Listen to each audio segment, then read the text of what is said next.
Good morning students. BDM शिक्षण संस्थान की ज्योग्राफी ऑनलाइन क्लास में सभी विद्यार्थियों को स्वागत। बच्चों, आज से जो पूर्व की कक्षा थी उसमें हमने जल संसाधन की बात की थी। जल संसाधन में जल के विकास की, उसके जल प्रबंधन की और जल विज्ञान परियोजनाओं की। जल विज्ञान परियोजना की स्थिति ये थी, भारत सरकार ने विश्व बैंक से ऋण व्यवस्था करके अपने जल विकास कार्यों में संपन्न होने के लिए आगे बढ़े और नीदरलैंड के साथ भी भारत की सरकार ने हाथ बढ़ाया और नीदरलैंड की सरकार ने 1,96,46,000 यूरो की सहायता दी और वो भी भारत के 9 राज्यों को। आंध्र प्रदेश, कर्नाटक, तमिलनाडु, केरल, महाराष्ट्र, मध्य प्रदेश, छत्तीसगढ़, गुजरात आदि राज्यों को सहायता दी और यह योजना 5 अप्रैल 2006 को दूसरा चरण लागू हो गया। इसके बाद बात होगी जल गुणवत्ता की। बात थी जल गुणवत्ता में हमने कहा था कि राज्य सरकार और केंद्र सरकार जल प्रबंधन की समीक्षा करेंगे, उसकी क्रियान्वित करने के लिए कोशिश करेंगे और एक ऐसी स्थिति, ऐसी एजेंसी को पकड़ेंगे कि उसकी जल की गुणवत्ता की जांच हो और जल की गुणवत्ता में बढ़ावा हो और समस्याग्रस्त क्षेत्रों को पहचान कर सके और समस्याग्रस्त उन क्षेत्रों की पहचान करके उनमें एक ऐसी योजना विकसित करना कि लोगों के लिए लाभकारी हो। अब हम बात करते कमान क्षेत्र विकास तथा जल प्रबंध कार्यक्रम। राष्ट्रीय जल कमान क्षेत्र। राष्ट्रीय जो जल कमान क्षेत्र है, इसकी स्थिति एक अलग स्वरूप की रूप देती है, क्योंकि हम इसे कह सकते हैं कि भारत जैसे विकासशील देश अपनी इन संस्थाओं की स्वरूप में आकर कमान क्षेत्र की मजबूत करता है। ये राष्ट्रीय कमान क्षेत्र विकास और जल प्रबंधन कार्यक्रम, कमान क्षेत्र विकास जल प्रबंधन कार्यक्रम, कमान क्षेत्र विकास जल प्रबंधन कार्यक्रम 1974-75 में शुरू किया गया।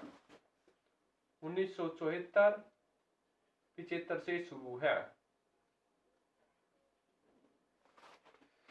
इसका मुख्य ध्येय सिंचाई क्षमता के उपयोग में सुधार करके सिंचित कृषि से संबंधित कार्यों में समन्वित करके उत्पादन और उपभोक्ता को बढ़ाना है। इसका मुख्य उद्देश्य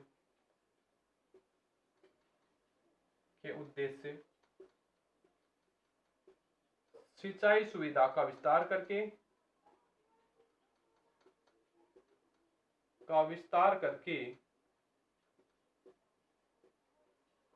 सिंचाई सुविधा का विस्तार करके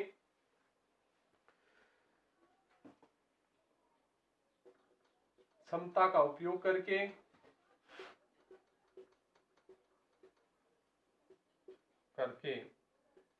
कृषि कार्यों में विस्तार करके और इनके उत्पादन में और वृद्धि करके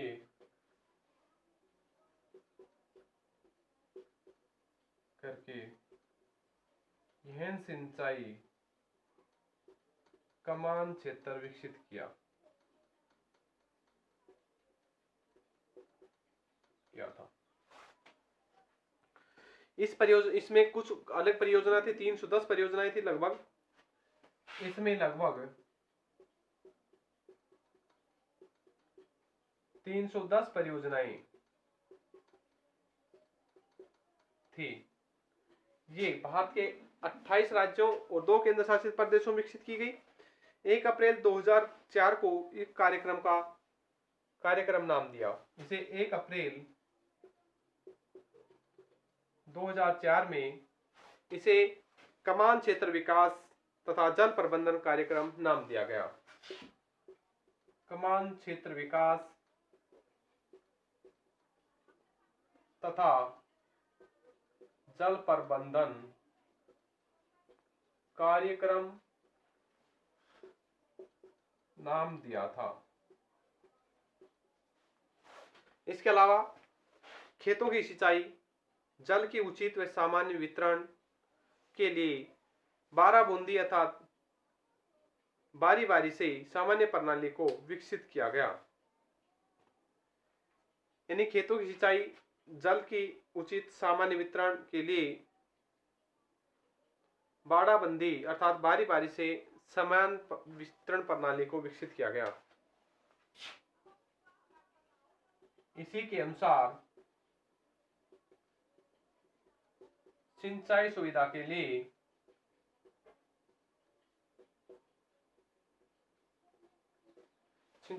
के लिए एक उचित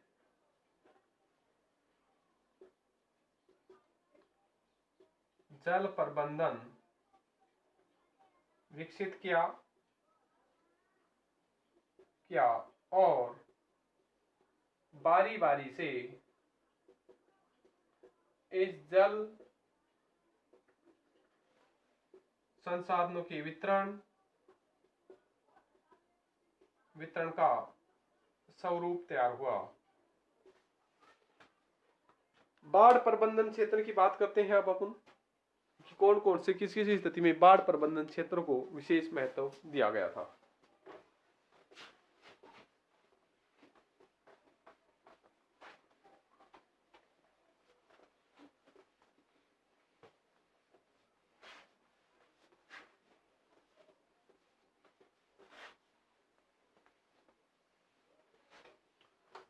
बाढ़ प्रबंधन क्षेत्र की स्थिति है कि मानसून वर्षा की अनिश्चितता और अनियमितता के कारण देश के किसी न किसी क्षेत्र में बाढ़ या सूखे की स्थिति बनी रहती है लगातार। देश के कुल 32.90 लाख हेक्टेयर भौगोलिक क्षेत्र में 400 लाख हेक्टेयर की आशंका जताई, उसमें 320 लाख हेक्टेयर भूमि को बाढ़ से प्रभावित माना गया।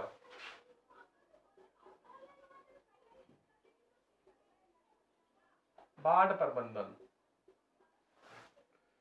मानसून वर्षा की अनिश्चितता एवं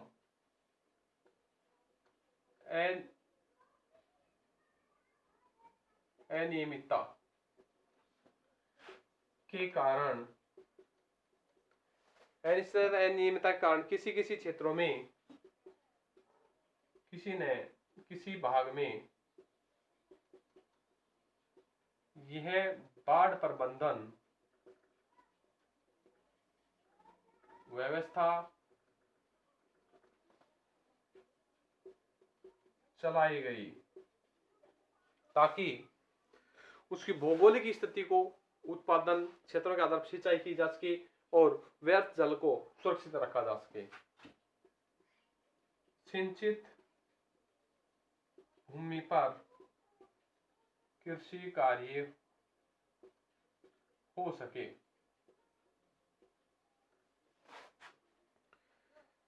राष्ट्रीय जल बोर्ड, अगला है राष्ट्रीय जल बोर्ड।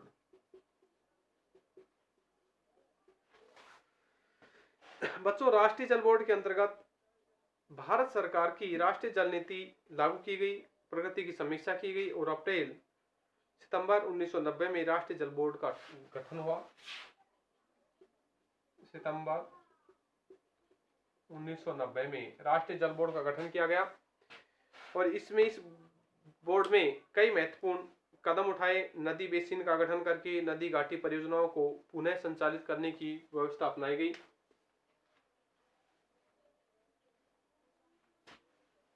भारत सरकार ने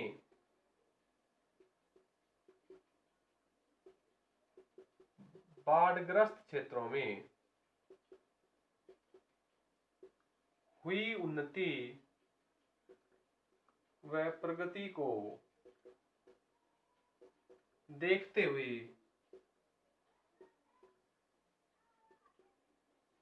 यह योजना लागू की थी। यह स्थिति सितंबर 1990 में लागू की गई। इसका महत्वपूर्ण कदम था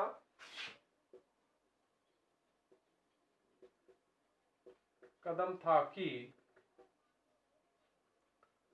नदी बेसिनों को या नदी घाटी परियोजनाओं को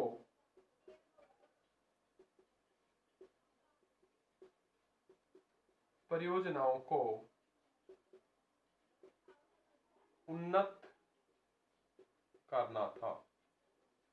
ये इस क्षेत्र की योजना थी। इस योजनाओं का मुख्य कार्य था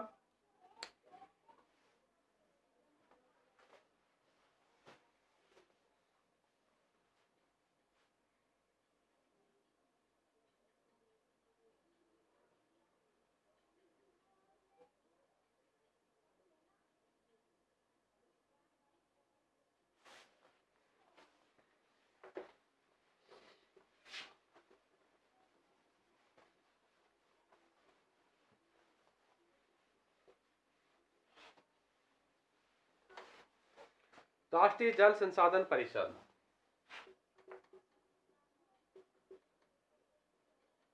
जल संसाधन परिषद। राष्ट्रीय जल संसाधन परिषद की स्थापना 1983 में की गई। गठन हुआ इस बोर्ड का 1983 में। इनमें रखा कि राष्ट्रीय जल नीति में निर्धारित करना तथा समय समय पर उसकी समीक्षा करना। इसमें पहला पॉइंट था राष्ट्रीय जल नीति निर्धारित करना। राष्ट्रीय जल नीति निर्धारित करना एवं समय समय पर समीक्षा करना।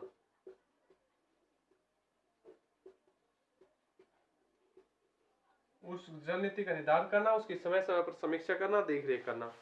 दूसरी थी कि राष्ट्रीय जल विकास एजेंसी तथा नदी बेसिन कमीशन द्वारा प्रेषित किए गए विकास कार्यक्रम का आंकलन करना।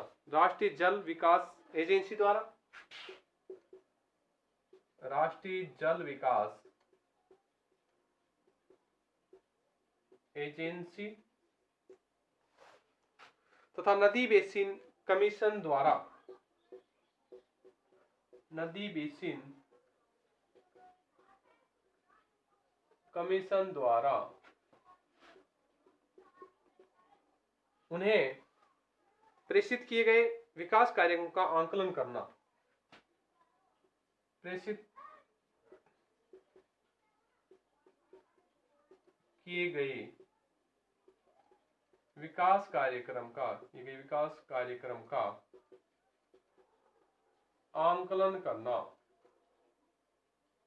आंकलन करना, उसकी देख रेख करना, उसकी आंकना, उसकी डाटा तैयार करना, योजना बनाना, उसे लागू करना और दौरान राज्यों में विवाद का सुलझाना करना।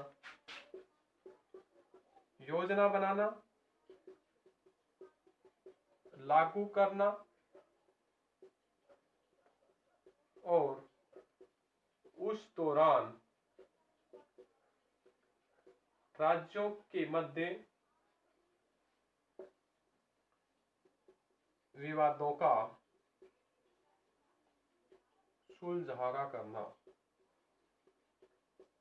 सुलझाना उनके राज्य स्थितियों को। लाभान्वित व्यक्ति तथा संस्थाओं को न्यायोचित लाभ देकर कदम कदम कानून की व्यवस्था बनाना। लाभान्वित व्यक्तियों को समय समय पर लाभ देना।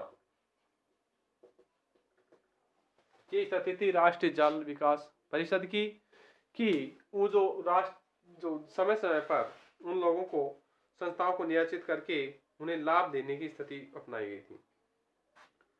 तो ये जो राष्ट्रीय जल संसाधन परिषद 1983 में लागू किया गया। संसाधन परिषद का समय समय पर समीक्षा करना जल नीतियों की। इस एजेंसी और नदी जो बेसिन है उन्हें विकास कार्य करने के लिए प्रेरित किया जाए, योजना बनाई जाए और राज्यों के मध्य जो विवाद है उन विवादों का सुलझारा किया जाए या निपटारा किया जाए। लाभान्वित व्यक्तियों को समय समय पर लाभ दिया जाए। यह योजना या कानून बनाया जाए, यह योजना कानून बनाया जाए।